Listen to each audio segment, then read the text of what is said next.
২ বছর আগে যে মানুষটাকে চোখের সামনে শেষ নিঃশ্বাস ত্যাগ করতে দেখেছে, সেই প্রিয় মুখটিকে ভার্সিটির নতুন প্রফেসর হিসেবে দেখে থমকে যায় খুশবু। দু চোখ ঝাপসা হয়ে আসে। অসহনীয় এক যন্ত্রণা দাঁড়িয়ে থাকা যেন কষ্টকর। তার সাথে পুরনো কিছু মনোমুগ্ধকর স্মৃতির সাথে সেই হৃদয় বিদারক মুহূর্তের ঝাপসা স্মৃতি চোখের সামনে আসতেই চোখ দিয়ে টপ টপ করে পানি গড়িয়ে পড়ে। Hello everyone. Let me introduce your new professor, Ayed Khan, Department of English. গম্ভীর সেই একই রকম কণ্ঠস্বর শুনিয়ে থমকে যায় খুশবু। কিন্তু নামটা ওর কানে বারবার বাজতে থাকে। নিজেকে কেমন ছন্নছাড়া অগোছালো লাগছে। মানুষটার মুখের দিকে তাকিয়ে কোনো রকম আর নিজেকে সামলাতে না পেরে ব্যাগটা কাঁধে তুলে নিয়ে এক ছুটে ক্লাসরুম পরিত্যাগ করে খুশবু। ফার্স্টে ভার্সিটিতে নিউ টিচার হিসেবে সেলফ ইন্ট্রোডিউস দেওয়ার সময় এভাবে একজন স্টুডেন্টকে বের হয়ে যেতে দেখে ইনসাল্টেড ফিল করে প্রফেসর আইদ খান স্যার। মুহূর্তের মাঝেই চোখ মুখের রং পাল্টে যায়। নিজেকে কোনো রকম কন্ট্রোল করে সবার সামনে টুকটাক আলাপ পরিচয়ের মাঝে লেকচার শেষ করে ক্লাসরুম থেকে বের হয়ে যায়। বাসায় আসতে লিভিং রুমে কয়েকজন মানুষের আনাগোনা দেখে অসহ্য যন্ত্রণা লাগে খুশবুর। তাই কোনো মতে কাউকে না দেখার ভান করে নিজের রুমে আসতে নিলেই খুশবুর মামাতো ভাবি রিমি একটা ব্যাগ হাতে করে এসে বলে, কি ব্যাপার রায়বাঘিনী ননদিনী? দেখেও যে দেখছো না এখন এই অবস্থা, আর বিয়ের পর তো চিনতেই পারবে না। রিমি ভাবির দুষ্টুমি স্বরে বলা কথা শুনে খুশবু জোরপূর্বক হেসে বলে, মাথায় ব্যথা করছে ভাবি, ভার্সিটি থেকে আসছি বুঝতেই তো পারছো। তোমার কখন আসছো আর বিয়ের কথাই বা আসছে কেন? লাস্ট কথা শুনে রিমি ভাবি হো হো করে হেসে ওঠে। খুশবুর কাছে সব কিছুই কেমন যেন বিষাদ লাগছে। তাও মুখে জোরপূর্বক হাসি টেনে ভাবির হাসার কারণ বোঝার চেষ্টা করছে। এর মাঝে রিমি ভাবি হাসি থামিয়ে হাতের ব্যাগ থেকে একটা লাল টকটকে কাতান শাড়ি বের করে বেডের ওপর রেখে শাড়ির সাথে ম্যাচিং প্যাটিকোট আর গোল্ডের ব্লাউজ খুশবুর হাতে জোর করে ধরিয়ে দিয়ে ওকে কোনো কথা বলার সুযোগ না দিয়ে ঠেলে ওয়াশরুমে পাঠায়। এদিকে খুশবু ওয়াশরুমে এসে শাওয়ার ছেড়ে দিয়ে শাওয়ারের নিচে বসে এতক্ষণ ধরে রাখা কান্না হু হু করে জোরে কেঁদে ওঠে। ও এতটাও বাচ্চা না যে কয়েকদিন পর অনার্স সেকেন্ড ইয়ার ফাইনাল দেবে আর সে এসব বুঝতে পারবে না। কয়েকদিন ধরে খেয়াল করেছে বাসায় ওর অগোচরে কোনো একটা বিষয় নিয়ে আলোচনা চলছে ওর বাবা মায়ের মধ্যে। আর আজকে এখন আবার রিমি ভাবির কাজে খুশবুর অজানা ভয়ে বুকটা কেঁপে ওঠে। কিছুক্ষণ কাটাকাটির পরে রিমি ভাবি পরপর কয়েকবার দরজার ধাক্কালে খুশবু তাড়াতাড়ি শাওয়ার শেষ করে ব্লাউজ পেটিকোট পরে গায়ের ওপরে টাওয়াল দিয়ে ওয়াশরুম থেকে বেরিয়ে হয়ে আসে। ওকে আসতে দেখে রিমি ভাবি ওর দিকে শাড়ি নিয়ে গিয়ে নিজের হাতে পরাতে শুরু করে। শাড়ি পরাতে পরাতেই হুট করে রিমির কিছু একটা মনে হতেই খুশবুর দিকে তাকিয়ে ওকে কেমন পুতুলের মতো দাঁড়িয়ে থাকতে দেখে বলে, খুশবু, তুমি তো একবারও জিজ্ঞেস করলে না তোমাকে শাড়ি পরাচ্ছি কেন, আর আমরা সকলেই বা এখানে আসছি কেন? বলার হলে তো তোমরা আগেই বলতে, এখন আর শোনার ইচ্ছেও নেই, কারণ আমার ইচ্ছের উপরে তো আর কিছু থেমে থাকবে না। খুশবু ফিচেল হেসে কথাটা বললে বাইরে থেকে রিমির ফুপু শাশুড়ি অর্থাৎ খুশবুর মা রেশমা বেগম তারা দিলে রিমি আর কথা না বাড়িয়ে খুশবুকে নিজের মতো করে তৈরি করে খুশবুর মাথায় শাড়ির আঁচলটা টেনে দিয়ে লিভিং রুমের দিকে আগায়। রিমি কানে কানে সবার উদ্দেশ্যে সালাম দিতে বললে খুশবু কারো দিকে না তাকিয়ে আস্তে করে সবার উদ্দেশ্যে সালাম দেয়। সোফায় বসা পাত্রপক্ষের 3জন পুরুষ আর 2জন মহিলার ভেতরে সবাই এতক্ষণ উৎসুক হয়ে খুশবুর দিকে তাকিয়ে থাকলেও একজন ব্যক্তি এখন পর্যন্ত মাথা তুলে তাকায়নি, এমনকি খুশবুর সালাম দেওয়ার পরও না। রিমি খুশবুকে সামনের সোফায় বসিয়ে নিজেও পাশে বসে, কারণ খুশবু ওর হাতটা শক্ত করে আঁকড়ে ধরে আছে। পাত্রপক্ষের সাথে খুশবুর বাবা মা আর মামাতো ভাইও আছে। সম্বন্ধটা মূলত খুশবুর মামাই আছে। খুশবুর মামার আর ছেলের বাবার বন্ধুত্বের সূত্র ধরে পাত্রপক্ষের পক্ষ থেকে পাত্রের মা বললেন, তোমার নাম কি মা? জান্নাতি খুশবু। কয় ভাই বোন তোমরা? জি, 2 ভাই বোন। ভাইয়া বড়? জি। ভাইয়াকে তো কোথাও দেখছি না। ভদ্রমহিলার এতগুলো প্রশ্ন শুনে খুশবুর মাথাটা হালকা উঁচু করে ওনার দিকে একবার তাকিয়ে আবার মাথাটা নিচু করে নেয়। এদিকে ওনার লাস্ট প্রশ্ন শুনে খুশবুর বাবা খোরশেদ তালুকদার বলেন, ছেলে বাইরে আসি, কিছুক্ষণের মাঝে চলে আসবে। ঠিক তখনই খুশবুর ভাই রিদান তালুকদার ওখানে প্রবেশ করে। ওখানে এসে মানুষ আসার কারণ বুঝতে পেরে তার মেজাজ খারাপ হয়ে যায়। তারপরেও ভদ্রতার খাতিরে সবার উদ্দেশ্যে সালাম দেয়। হঠাৎ একটা পুরুষালী গলায় সালাম শুনে এবার সবার সাথে পাত্র নিজেও ওইদিকে তাকায়। দুজনেই দুজনের দিকে কিছুক্ষণ তাকিয়ে থেকে অস্বস্তিতে পড়ে যায়। ভার্সিটির একই ডিপার্টমেন্টের নিউ প্রফেসর হিসেবে আজকেই যার সাথে আলাপ পরিচয় হলো, তাকে নিজের বোনের পাত্রের জায়গায় দেখে দুজনেই একটু বিব্রত বোধ করে। খুশবুর ভাই রিদান তালুকদার নিজেও ওই ভার্সিটির প্রফেসর। খুশবু এতক্ষণ পর ভাইয়ের কণ্ঠস্বর শুনে চোখ তুলে পাত্রের জায়গায় নিউ ডিপার্টমেন্টের নিউ প্রফেসর আইদ খানকে দেখে থমকে যায়। মুহূর্তের মাঝে চোখ ছলছল করে ওঠে। আইদও একটু বিব্রত বোধ করে। রিদানের থেকে চোখ ফিরিয়ে নিয়ে সামনে তাকাতেই খুশবুর সাথে চোখাচোখি হয়ে যায়। ওর চট করেই মনে হয় এটা ওই মেয়ে না যে ওর ক্লাস থেকে বের হয়ে গিয়েছিল, আর ও ব্যাপারটায় ইনসাল্ট ফিল করেছিল। আর এখন কিনা ওই মেয়েই ওর সামনে পাত্রীর জায়গায় বসে আছে। তার মানে এর জন্যই কি মেয়েটা তখন তাড়াহুড়ো করে বের হয়ে আসছিল? অন্য শেষ পর্যন্ত বাবা মা আমার জন্য নিজের স্টুডেন্টকে সিলেক্ট করলো। আইদ খান এসব ভাবনায় ব্যস্ত। আর খুশবু আইদ খানকে নিজের দিকে ভ্রুকুচকে তাকিয়ে থাকতে দেখে অজান্তেই ওর চোখ থেকে কয়েক ফোঁটা পানি গড়িয়ে পড়ে। খুশবুকে এভাবে কান্না করতে দেখে আইদ সাথে সাথেই ওর থেকে চোখ ফিরিয়ে নিয়ে মনে মনে ভাবে মেয়েটাকে বিয়েতে রাজি না। বড়দের সবার আলোচনার মাধ্যমে খুশবু জানতে পারে আজকে বিয়েটা পড়িয়ে রাখবে। কথাটা কর্ণপাত হতেই খুশবু চমকে ওর ভাইয়ের দিকে তাকায়।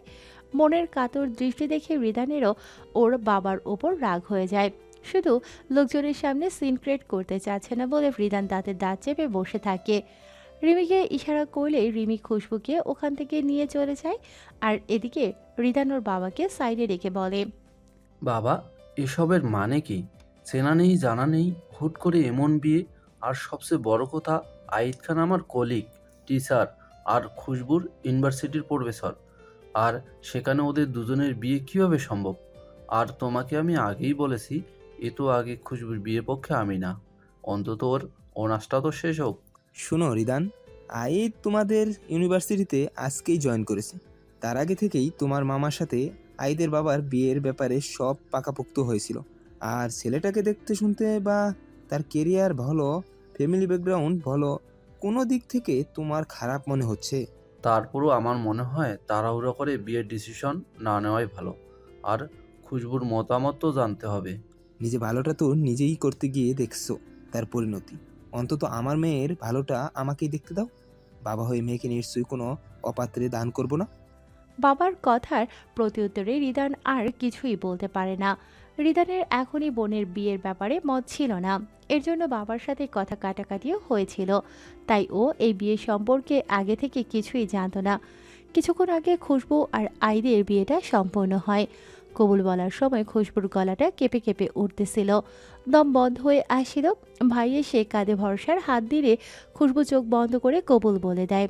আর এতক্ষণে বিয়ের সব কার্য সম্পূর্ণ হলেও আইদ একবারের জন্য খুশবুর দিকে চোখ তুলে তাকায়নি পর্যন্ত। শুধু গম্ভীর স্বরে কবুল বলে রেজিস্ট্রি পেপারে সিগনেচার করে দেয়। আজ প্রায় এক সপ্তাহ পর ক্লাসে এসে আইদের সাথে দেখা হয় খুশবুর। আইদকে ক্লাসে ঢুকতে দেখেই খুশবু ওর থেকে চোখটা নামিয়ে নেয়। মানুষটিকে দেখে খুশবুর মন ঘৃণায় জর্জরিত হয়ে ওঠে।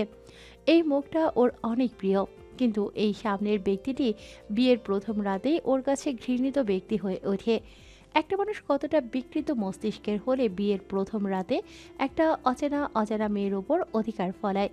মেয়েটার এতে মত আছে কিনা জানার প্রয়োজনটুকু পর্যন্ত মনে করেনি। আজ একটানা 1.5 ঘন্টা লেকচার দিয়ে ক্লাসরুম থেকে বের হয়ে চলে যায়। এর মাঝে একবারও খুশবুর দিকে তাকানোর প্রয়োজনটুকু মনে করেনি। খুশবু ভেবে পায় না একটা মানুষ কতটা নিকৃষ্ট হলে বিয়ের প্রথম রাতে বিনা শব্দ পেয়ে স্বামীর অধিকার ফলিয়ে নিরুদ্দেশ হয়ে যায়।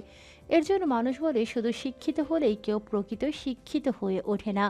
আর এদিকে আজ চলে যেতে খুশবুর বেস্ট ফ্রেন্ড বন্যা খুশবুকে অন্যমনস্ক দেখে পাশ থেকে ধাক্কা মেরে বলে, কিরে খুশবু, কোথায় হারালি? আর পুরো এক সপ্তাহ ক্লাস বাঙ্ক দিলি কেন? তুই তো এমনি এমনি ক্লাস মিস দেওয়ার মেয়ে না।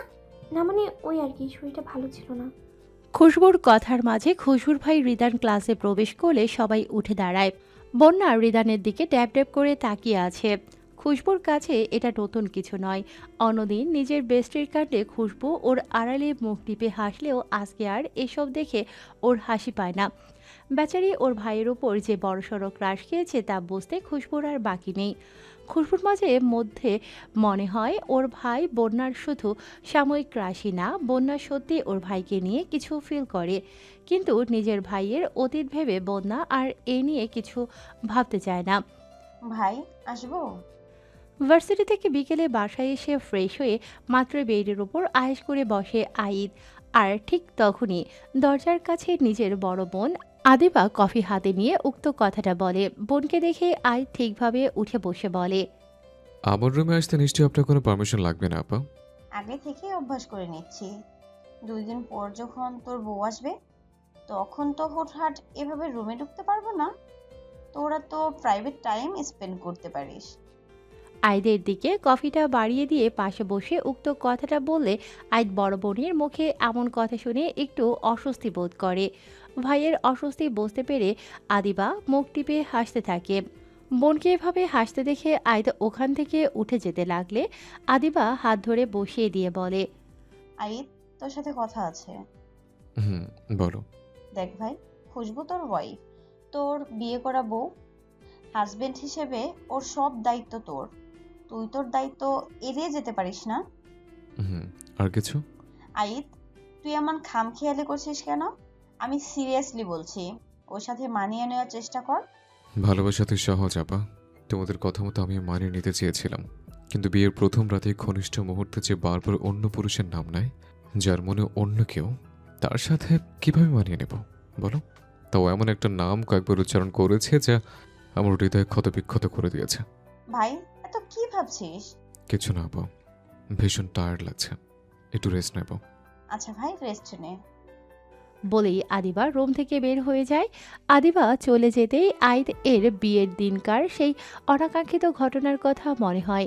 বিয়ের কিছুক্ষণ আগে নিজের দুলাভাইয়ের মুখ থেকে আরেকটা চরম সত্যের মুখোমুখি হয় আইদ।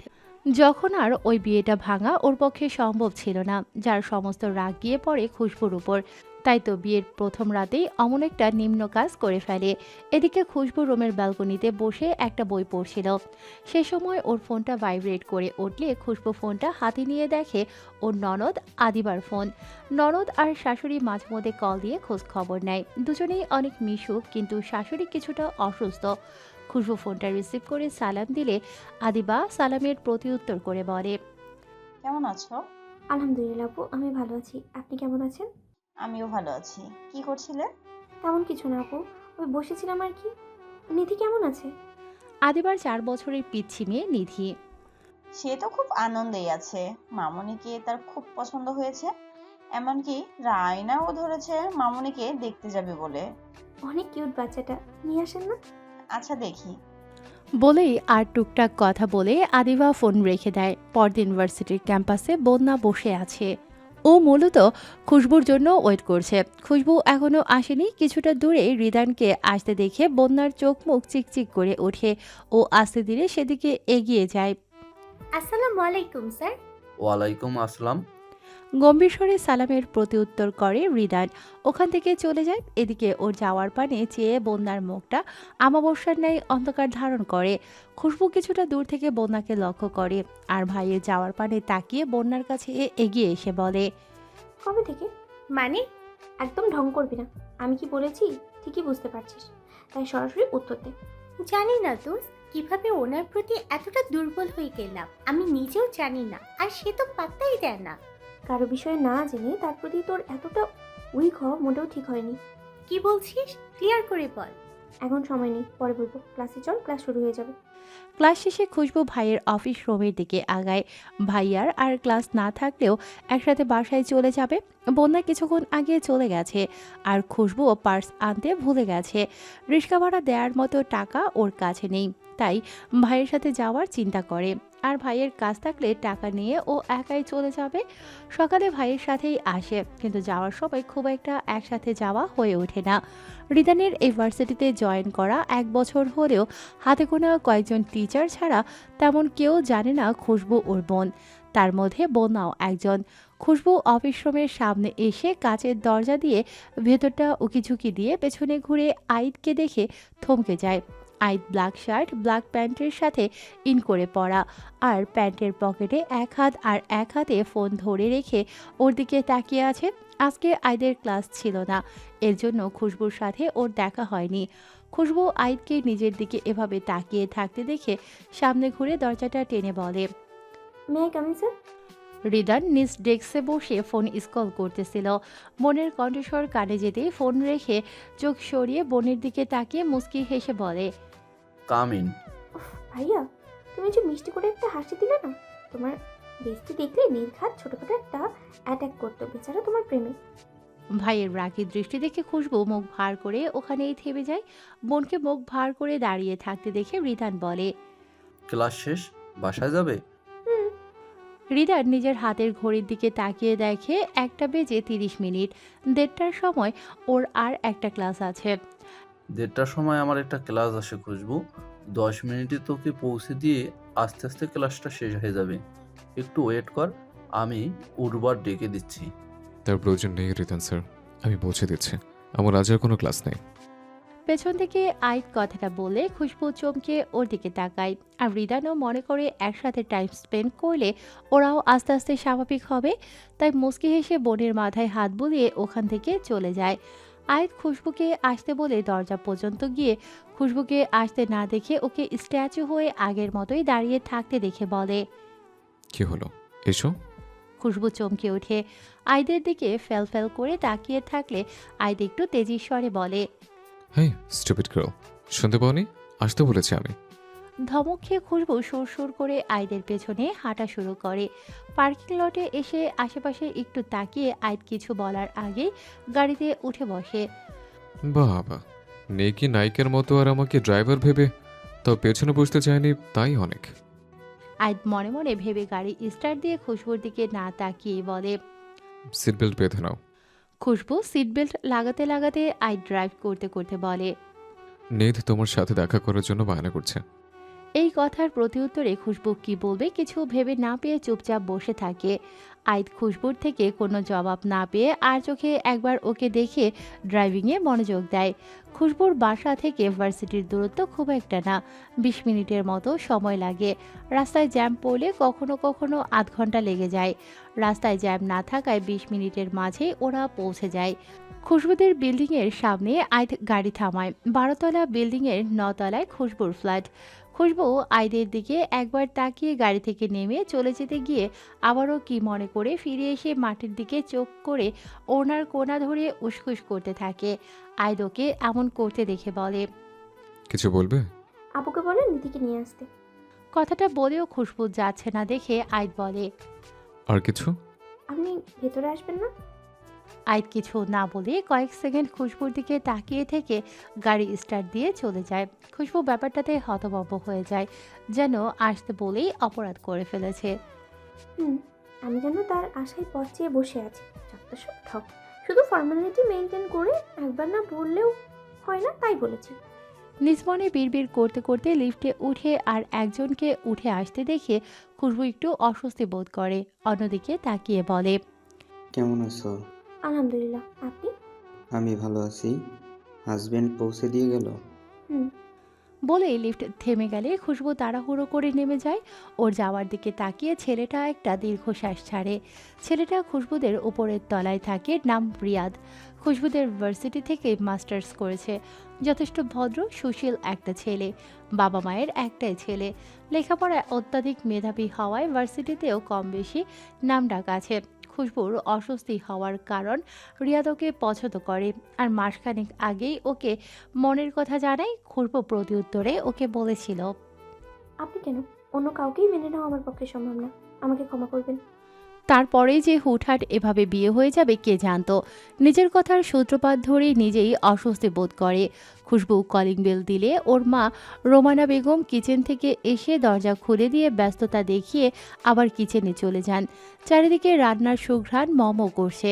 খুশবু এসব নিয়ে না ভেবে নিজের রুমে গিয়ে আগায়। খুশবুদের নিজস্ব ফ্ল্যাট খুব একটা বড়ও না, আবার ছোটও না। রুচিশীল ফার্নিচার দিয়ে পরিপাটি করে সাজানো গোছানো ফ্ল্যাটটা। 4টা বেডরুমের attach bathroom, drawing, dining space একসাথে হলেও বেশ বড়, আর পাশেই কিচেন। বেডরুমগুলো আকারে বড় বড়। খুশবু আর ওর ভাইয়ের রুমের সাথে অ্যাটাচ ব্যালকনিও আছে। ব্যালকনিটা খুশবুর অনেক পছন্দের একটা জায়গা। ফ্রি সময়ে বসে থাকতে পছন্দ করে। কখনো কখনো ব্যালকনির দোলনায় বসে বই পড়ে। খুশবু ভার্সিটি থেকে এসে খাওয়া দাওয়া করে ঘুমিয়েছিল। বিকেলের দিকে ঘুমটা হালকা হতেই ড্রয়িং রুমে কিছুর কথার সূত্রপাত ধরে ফ্রেশ না হয়ে ফোলা ফোলা চোখ মুখ নিয়ে ড্রয়িংয়ে এসে আজকে সোফায় বসে ভাইয়ের সাথে গল্প করতে দেখে তাজ্জব বনে যায়। নিধি খুশবুকে দেখেই আইদের কোলের ওপর থেকে উঠে মামুনি বলে ছুটে গিয়ে খুশবুর কোমর জড়িয়ে ধরে।